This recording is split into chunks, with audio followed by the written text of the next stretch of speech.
So what is internal energy? It's a measure of an object's what? Molecular Kinetic and potential energy. Yeah, molecular, kinetic, and potential energy. What is heat then? Transfer of kinetic and potential energy. Well, it's a transfer of energy from one body to another. object to another. And how? In what direction does heat always move? Hot to cold. From the hotter object to the colder object. Okay?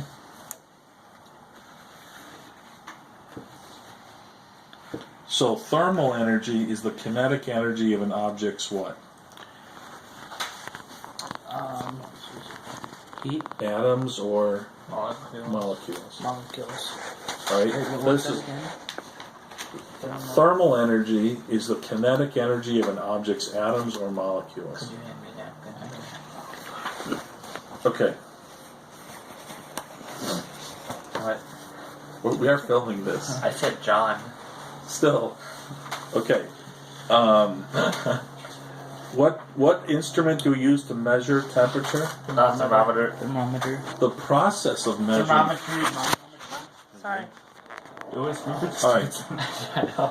If you have objects of two different temperatures, they're allowed to come into contact with each other. Thermal equilibrium. They will reach a temperature somewhere between the colder object and the hotter object over time, and that's called what? Thermal equilibrium. John, you have it open to the page. I don't have it open to the page. Why All not right. your finger in the page? Dad said put your finger in it and then close it. Any more questions? Do you want it in it or through it? We're recording for all time your foolishness. This will be on YouTube forever. Yep. I guess we can take it down. Alright. What is the triple point of any object, but particularly... 273.15. No. Just generically the what it... point at which material consists of It's gonna be vapor, liquid, liquid, and a gas. Yeah, and Oh, also three in Vapor, liquid. 3 states of matter. There's really 4. What's the fourth one? Plasma. Plasma. So, the triple point of water is a particular temperature, usually based on the Kelvin or Celsius scale, and a particular pressure at which water will exist in equal parts of what? Gas, liquid, and solid, or steam, water, and ice. All right. And what are the? Tell me one of the scales we measure temperature by, John. Kelvin. Okay. Andrew Celsius. and James. Fahrenheit. Okay. Okay. It was Lord Kelvin that realized that with every 1 degree rise in temperature, a certain quantity of gas will increase in volume by how much? Like 0.0001 centimeter. No, 1/273rd. That's how we got the Kelvin scale. Oh yeah, that's right. You got something totally different. All right. What is absolute zero? The point at which, It's 0 Well- Kelvin. yeah. Yes, but James, what were you going to say? The point at which like you can't get any colder or any. It's lower? it's the coldest you can get, but it's according to the temperature at which all gases would vanish. Because yeah. Okay, then remember we did some problems where if you have some variable that is proportional to the temperature, and you know at this temperature this quantity is a certain amount, then you can find, for example, if I know that in a thermometer the height of mercury is so many millimeters at a certain temperature, I can find the temperature at any other height because it'll be proportional, right? So remember we did some problems with proportionality. You can do it with height of mercury in a thermometer. We also learned that there's something called the resistance, a resistance thermometer, which uses measured in ohms. Remember that? Yeah. And those resistance is an object's ability to resist the flow of electricity or electrons. So, like a resistance of 1 ohm is 1/10 the resistance of 10 ohms. So if I have a 10 ohm resistor and a 1 ohm resistor, the electricity flows 10 times more easily through the 1 ohm resistor. If that makes sense. We'll get into electricity more. What is the equation to convert, let's see, James, why don't you do this one? To convert from Celsius to Kelvin. So I want temperature in Kelvin, and I have temperature in Celsius. You have temperature in Kelvin. I have temperature in Celsius, It's and I want to find temperature in Kelvin. temperature in Kelvin equals Celsius minus 230 plus 273 point whatever 1 Kelvin. Yeah, it's plus. So to find the temperature in the Kelvin scale, I add the Celsius to the Celsius temperature 273.15 degrees. If you, 273 is fine for the work that we do. I'm not going to take off on a test or quiz if you don't use the 0.15. All right. Can anyone tell me how to convert a Celsius temperature to Fahrenheit? Celsius temperature equals No, I want Fahrenheit temperature. Fahrenheit temperature equals 5/9 times the Celsius plus 32. No, Other 9/5 it's 9/5 of Celsius. plus. Think of it this way: it's almost twice as much because 9/5, like 10/5 would be 2. So it's the Celsius times 2 roughly plus 32 to get to Fahrenheit. To get to Celsius from Fahrenheit, first I subtract 32 from the Fahrenheit, and then I multiply by 5/9. Okay. All right. So what happens when things get hotter? They expand. Right. So what's happening is, at the molecular level, the atoms are what? Vibrating Faster. more energetically, and they push farther apart. So the solid expands. So what is don't expect you to memorize, but just wonder if you know, what is the equation for linear expansion? Change in length, delta L, is equal to what?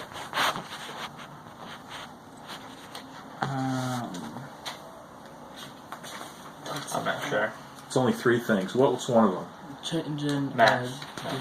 the change in displacement. No. Think about it. I have something. I want to know how much it's going to grow for a certain temperature change. So what's one of the things I have to have in that equation? Heat. What? They're changing heat. Not heat. Change in temperature. Or yeah. So temperature delta T. So in other words, if something is 30, let's use Fahrenheit. If it's 30 degrees Fahrenheit and it heats up to 100 degrees Fahrenheit, that's a delta T of what? 70. Now, your book gives all this in. Your book gives, so that's one thing, change in temperature. Yeah. What's the other thing? If I want to know The the initial change in length. the initial length, then there's one more thing. The final length. Alpha. No, that's what I'm trying to find. Oh. The coefficient of linear expansion. Now, here's the thing. I said Fahrenheit. All the coefficient of linear expansions in your book are given in terms of Celsius. So you either have to convert all the units to metric and then find the change in length, or you'd have to convert the coefficient from Celsius to Fahrenheit. I would not recommend doing that. If I ever give you a problem with English units, I'll give you the English coefficient of thermal expansion. So the change in length is the alpha, which is the coefficient of thermal expansion, the original length, and the change in temperature. Okay, that's pretty easy. I don't really expect you to memorize that. Turn to page 212. So then the change in area and the change in volume. The change in area is 2 times alpha times the original area times delta T. And the change in volume is 3 times alpha times the original volume times delta T. Okay. Alright, so your book goes into a little bit of a history lesson about heat exchange. And how they actually found figured that out. But then, so most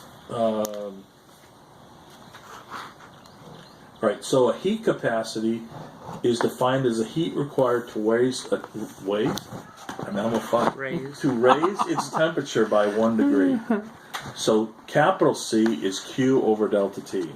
However, that's not used that often. A more helpful term is called the specific heat, which is what? Is the heat required to do what? To change it by To raise what? watt weight. Specific heat? It's the. Specific heat is what? It's the heat required to do what? Raise any temperature 1 degree. Well, it's the temperature, excuse me, it's the heat required to raise the temperature of a unit mass by 1 degree. Okay.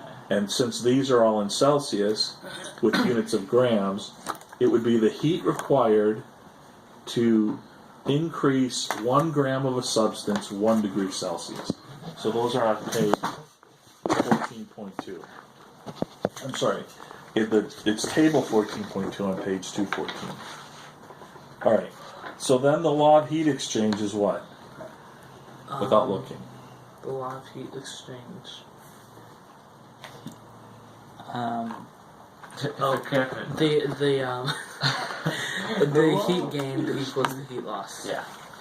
Not Well, exactly. You can't Minus the, or the other way of saying is It's you the, can- the heat gained plus the heat lost equals 0. Now this is for, let's see.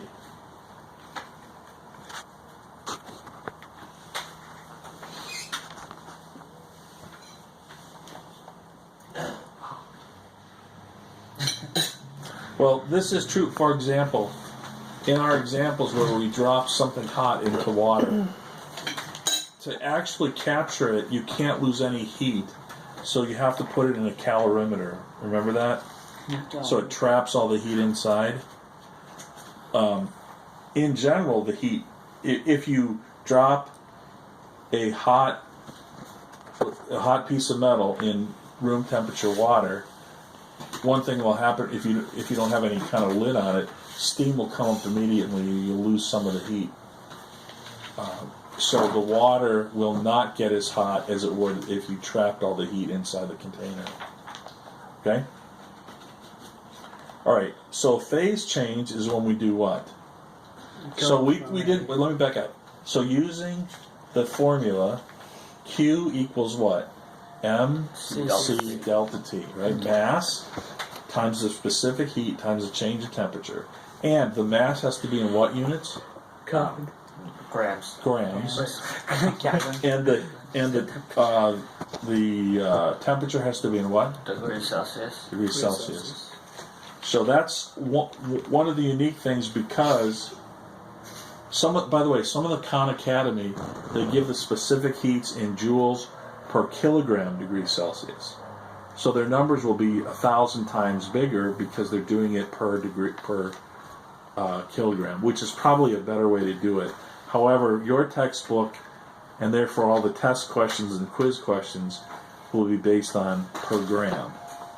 So if you're given the weight, if you're given the mass in kilograms, you have to convert back to grams. All right. So we can learn.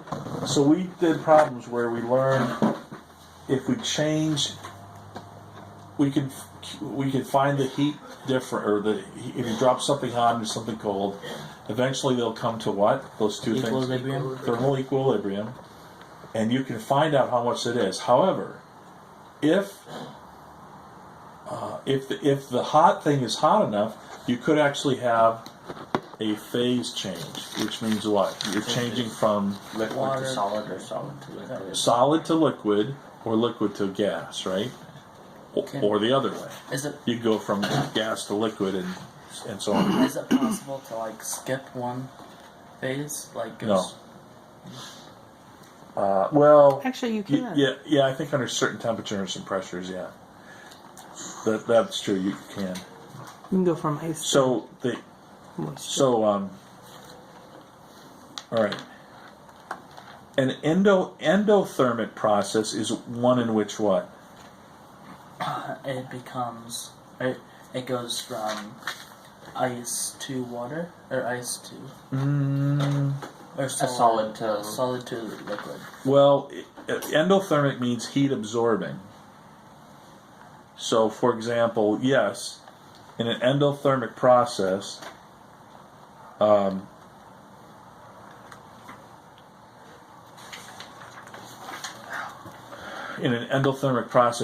ice cube will be turned into water, right? Because it's absorbing heat from its surroundings, or if it's putting something on, all right?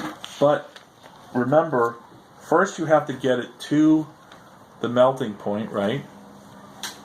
Then you use the heat of fusion equation to get all the ice. Once you get it to 0 degrees Celsius, now you have additional energy that you have to apply to get all that water from at 0 degrees Celsius to actually melt, right? And then the same way. So remember this graph here. Remember this graph right here, What do you want me to do?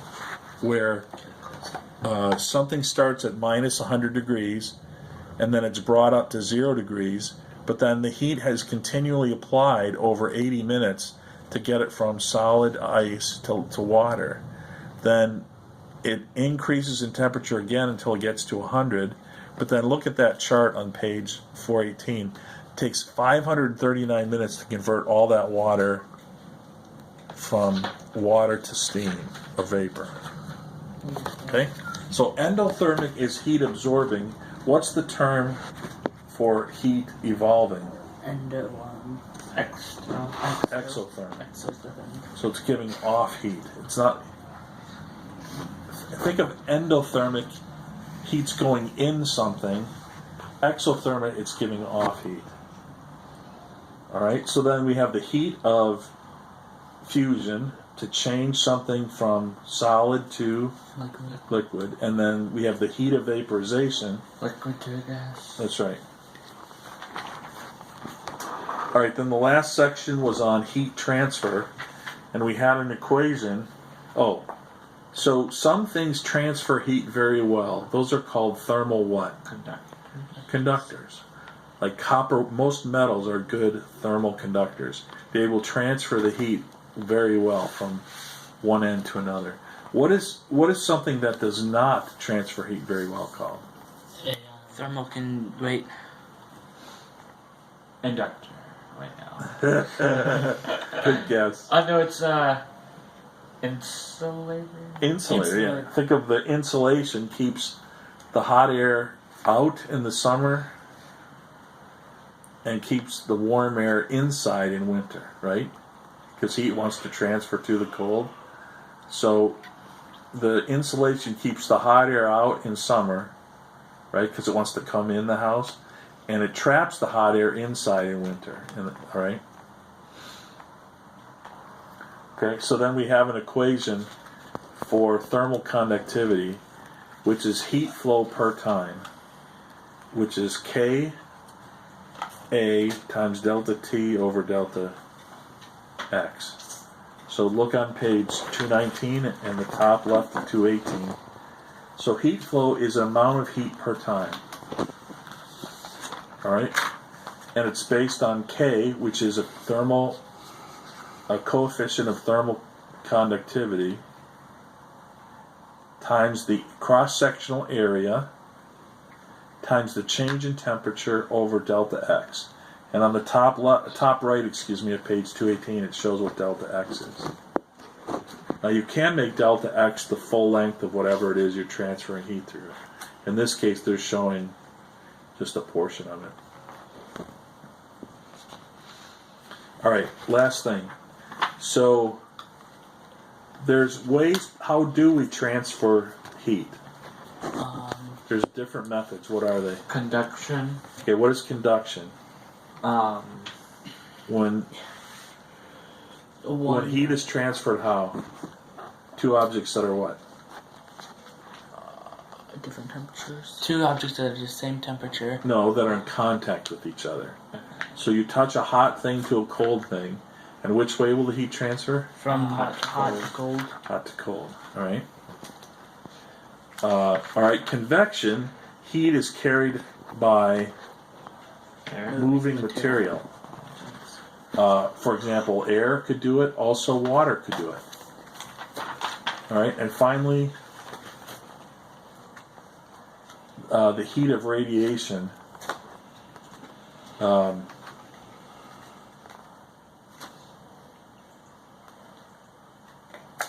Which is, I think, really another way of saying heat of convection, because the heat, like the heat radiates from the sun.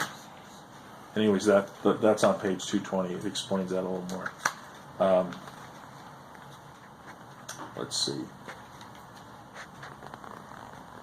Just stop that. You didn't talk.